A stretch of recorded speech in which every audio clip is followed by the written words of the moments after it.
Hello guys, welcome to my channel. My name is Nadif और आज की इस वीडियो में हम बात करेंगे कि कैसे आप डेटा स्ट्रक्चर और एल्गोरिदम को सीख सकते हैं। तो जैसे कि आप अपनी कॉलेज लाइफ में अगर आप किसी भी सीनियर से या फिर किसी भी टीचर से पूछेंगे कि आप प्लेसमेंट के लिए क्या कुछ पढ़ें या फिर इंटरव्यू में क्या कुछ पूछा जाता है, तो आपको पास यही रिप्लाई आएगा कि आप डेटा स्ट्रक्चर और एल्गोरिदम को पढ़ें। तो आज की इस वीडियो में हम बात करेंगे कि कैसे आप डेटा स्ट्रक्चर और एल्गोरिदम को सीख सकते हैं और क्या कुछ प्रॉब्लम्स आती हैं आपके पास डेटा स्ट्रक्चर और एल्गोरिदम सीखने में। तो चलिए स्टार्ट करते हैं पहली प्रॉब्लम के साथ। फर्स्ट प्रॉब्लम हमारे पास क्या आती है कि हम लैंग्वेज कौन सी चूज़ करें। जैसे कि बहुत सारी लैंग्वेजेस हैं, सी प्लस प्लस, जावा, पाइथन, पर हम ऑलवेज कंफ्यूज रहते हैं कि हम कौन सी लैंग्वेज को चूज़ करें। तो गाइस, ऐसा कोई हार्ड एंड फास्ट रूल नहीं है कि आप एक पर्टिकुलर लैंग्वेज को ही चूज़ करें। आप अपनी कन्वीनियंट के अकॉर्डिंग और आपकी पकड़ जिसमें अच्छी है आप उसे चूज़ कर सकते हैं। मैं प्रेफर करता हूँ सी प्लस प्लस, क्योंकि इसका एग्जीक्यूशन टाइम फास्ट होता है और हम इससे पॉइंटर्स के कंसेप्ट को भी ईजिली समझ सकते हैं। और गाइस, जैसे कि हम कॉलेज में जब फर्स्ट ईयर में आते हैं तो मोस्टली कॉलेजेस में फर्स्ट लैंग्वेज सी लैंग्वेज ही पढ़ाई जाती है। सी और सी प्लस प्लस लैंग्वेज जो है काफ़ी सिमिलर है। सो इस कारण हमें सीखने में आसानी रहती है, क्योंकि हमारे पास एक बेस होता है जो सी लैंग्वेज का, और उससे हम स्टार्ट कर सकते हैं। सो हम नेक्स्ट प्रॉब्लम क्या है हमारे पास कि फ्लो टू गो। हम क्या करते हैं, हम अपने सीनियर से पूछते हैं कि उनसे डेटा स्ट्रक्चर और एल्गोरिदम में से कौन से डेटा स्ट्रक्चर पूछे गए। तो हमें रिप्लाई में ये मिलता है कि हम उनसे ट्रीज़ और ग्राफ वगैरह के डेटा स्ट्रक्चर पूछे गए। और अगर हम इंटरनेट पर जब इंटरव्यू एक्सपीरियंस सर्च करते हैं तो उनसे भी हमें यही पता चलता है कि ज़्यादातर बड़ी कंपनीज जो हैं वो कॉम्प्लेक्स डेटा स्ट्रक्चर्स पूछती है। और इसी चक्कर में जब हम डायरेक्ट ही बड़े डेटा स्ट्रक्चर्स को पढ़ने लगते हैं तो गाइस, ये एक प्रॉपर पाथ नहीं है। और हम जब बड़े डेटा स्ट्रक्चर को पढ़ते हैं और हम डीमोटिवेट होकर उसे बिल्कुल छोड़ देते हैं और उससे डरने लगते हैं, तो हम ऐसा नहीं करेंगे। हम एक प्रॉपर पाथ से जाएंगे, जो कि है पहले हम एरे डेटा स्ट्रक्चर करेंगे, फिर string, stack, queue, link list, trees, graph. ये एक प्रॉपर पाथ है जिससे आप step by step easy to complex data structures को पढ़ सकते हैं और इससे आप स्मूथली काम कर सकेंगे डेटा स्ट्रक्चर्स के ऊपर। हमारी तीसरी प्रॉब्लम है which platform to choose.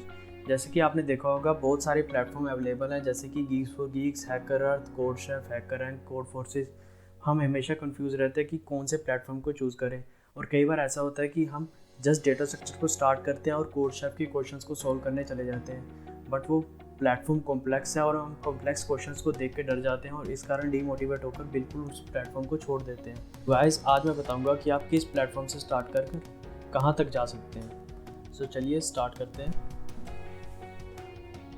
Guys, just go to geeksforgeeks.org और जब आप यहाँ पर जाएंगे तब आप साइड में यहाँ पर स्क्रॉल करेंगे तो आपके पास एक पार्ट होगा टॉपिक वाइज प्रैक्टिस। तो आप यहाँ पर क्लिक करेंगे।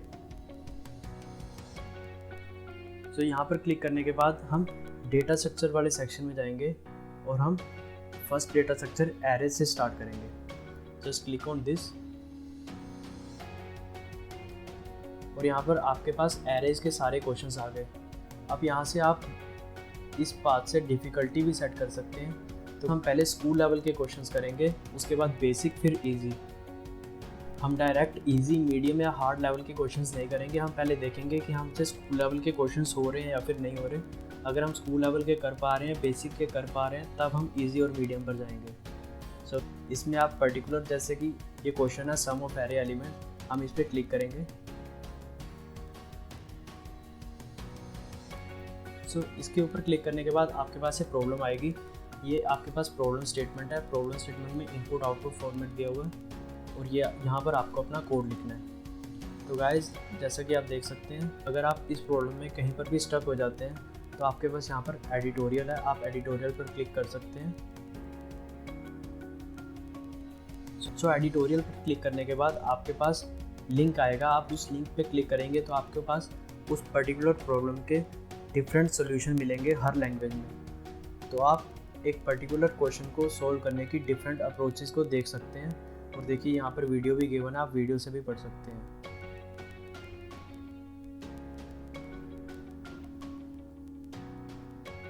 तो गाइज, ऐसे ही जब आप इजी लेवल के क्वेश्चंस इजीली कर पाएंगे तो आप मीडियम लेवल पे जब आएंगे तब आप साथ साथ हैकरअर्थ के प्लेटफॉर्म पर भी आ सकते हैं। तो हैकरअर्थ पर जब आप प्रैक्टिस सेशन में जाएंगे, प्रैक्टिस सेक्शन में आप डेटा स्ट्रक्चर को ओपन करेंगे तो आपके पास ये सब डेटा स्ट्रक्चर आएंगे।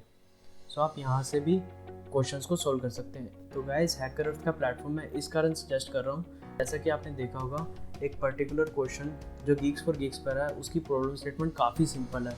सो उसमें हमें डायरेक्ट पता चल जाता है कि हमें क्वेश्चन में करना क्या है। जब हम बड़े कंटेस्ट में जाते हैं वहाँ पर कॉम्प्लेक्स प्रॉब्लम स्टेटमेंट्स होती हैं जिसे पढ़कर हम कंफ्यूज हो जाते हैं कि इतनी बड़ी प्रॉब्लम स्टेटमेंट में हमें करना क्या है। तो गाइज इसमें क्या होता है, आपके पास जो प्रॉब्लम स्टेटमेंट होती है वो थोड़ी कॉम्प्लेक्स होती है और आपके पास कॉम्प्लेक्स प्रॉब्लम्स को सॉल्व करने का भी आपको एक एक्सपीरियंस मिलता है। जैसे ही आप हैकरअर्थ पर भी वेरी इजी लेवल के और इजी लेवल के क्वेश्चंस कर पाएंगे, उसके बाद आप साथ साथ कोडशेफ के प्लेटफॉर्म पर भी आ सकते हैं। सो कोडशेफ के प्लेटफॉर्म पर आने के बाद आप देख सकते हैं यहाँ पर कोडशेफ के प्लेटफॉर्म पर हर मंथ एक चैलेंज होता है जिसमें क्या होता है आपको 10 दिन में 10 क्वेश्चन सॉल्व करने होते हैं। जब आप हैकरअर्थ के मीडियम लेवल तक पहुँच जाओगे तब आप यहाँ पर कोडशेफ के मंथली चैलेंज में पार्ट ले सकते हो। इसमें क्या होता है आपको 10 दिन में 10 क्वेश्चन सॉल्व करने हैं। स्टार्टिंग में शायद आप 1 या 2 क्वेश्चन ही सॉल्व कर पाएँ, पर जैसे जैसे आप हैकरअर्थ पर अपना डिफ़िकल्टी लेवल बढ़ाते रहेंगे वैसे वैसे आपके यहाँ पर क्वेश्चंस भी ज़्यादा से ज़्यादा सॉल्व हो पाएंगे। यहाँ पर 2 डिवीज़न है, आप अपनी पर्टिकुलर रैंकिंग के अकॉर्डिंग एक पर्टिकुलर कॉन्टेस्ट में पार्ट ले सकते हैं। तो अपनी रैंकिंग के अकॉर्डिंग जब आप चैलेंज में पार्ट लेंगे तो आपके पास सामने क्वेश्चंस आएंगे।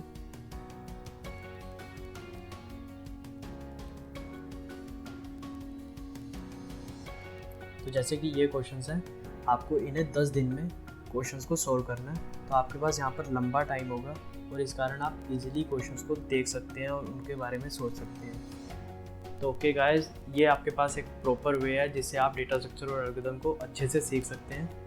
So guys, thanks for watching this video. अगर वीडियो अच्छी लगे तो लाइक शेयर सब्सक्राइब जरूर करें।